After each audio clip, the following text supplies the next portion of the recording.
2018 September 14వ తేదీన తెలంగాణ ప్రాంతంలోని మిర్యాలగూడలో జరిగిన ఒక పరువు హత్య ఎంతటి సంచలనం రేపిందో మనందరికీ తెలిసిందే. అమృత ప్రణయ్లు ప్రేమించి పెళ్లి చేసుకున్నారు. అమృత నుంచి మరి ఏ రకమైనటువంటి విషయంలోనూ వాళ్ళు ఏమీ ఆశించలేదు. కానీ అమృత మంచి ఆస్తి పాస్తులు అంతస్తులు ఉన్న ఇంటికి చెందిన అమ్మాయి కాబట్టి ఇంట్లో పెళ్లికి ఒప్పుకోరని తెలిసి ఎవరికి చెప్పకుండా పెళ్లి చేసుకుని కాపురం పెట్టారు. వీళ్ళ కోసం తండ్రి మూర్తి అన్ని ప్రాంతాల్లోనూ గాలించారు. మిర్యాలగూడలో ఉన్నారనే విషయం తెలుసుకుని కొద్ది రోజులు రెక్కి నిర్వహించి ఒకరోజు అమృతని ప్రైవేట్ హాస్పిటల్లో టెస్టులు నిర్వహించి ఇంటికి తీసుకెళ్తున్న సమయంలో భర్త ప్రణయ్ పై అత్యంత కిరాతకంగా దాడి చేసి ప్రాణాలు తీశారు. అప్పటి నుండి అమృత న్యాయం కోసం పోరాటం చేస్తూనే ఉంది. అమృత తండ్రిపై కేసు నమోదవడం, అతన్ని సభ్య సమాజం మొత్తం అసహించుకోవడంతో అవమానం తట్టుకోలేక 2020లో అఘాయిత్యం చేసుకున్నారు. అదే విధంగా ప్రణయ్ ప్రాణాలను తీసిన వాళ్ళందరినీ అరెస్ట్ చేసి ఇన్ని రోజులు విచారణ చేపట్టారు. తీర్పు ఆలస్యం అయినప్పటికీ సభ్య సమాజం హర్షించే తీర్పే వచ్చింది.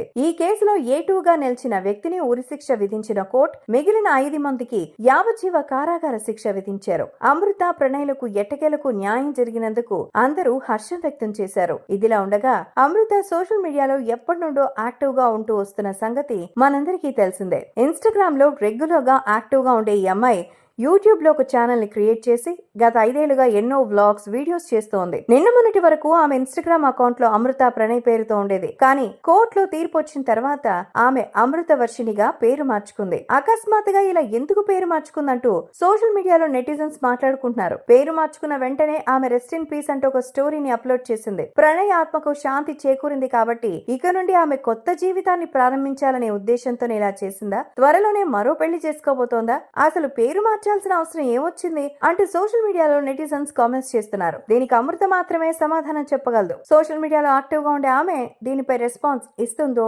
లేదో చూడాలి.